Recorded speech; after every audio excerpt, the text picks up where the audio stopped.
Hello guys, नमस्कार, प्रणाम भैया। देखिए, मैं अब बरेली से बनारस जा रहे हैं और उसके बाद कल निकलने वाले हैं गुजरात। बरेली से बनारस जा रहे हैं, कल निकलने वाले हैं गुजरात। देखिए, ये ट्रेन है, यही ट्रेन है भैया, यही पकड़ने जा रहे हैं। कल निकल जाऊंगा गुजरात, यानी सूरत के लिए। कल रात में ट्रेन पकड़ूंगा, कोई सूरत जाऊंगा।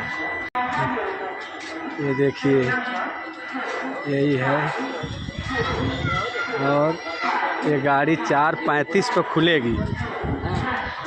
ये गाड़ी 4:35 पर खुलेगी और ये है, ये निकलने वाले हैं। देखिए स्टेशन, कितनी शांति स्टेशन है। बड़ी खुशी की बात है, एकदम शांति है, इसमें ज़्यादा भीड़ नहीं है। आराम से निकल जाएंगे एकदम बढ़िया से। बहुत धन्यवाद, नमस्कार, प्रणाम भैया। हर हर महादेव।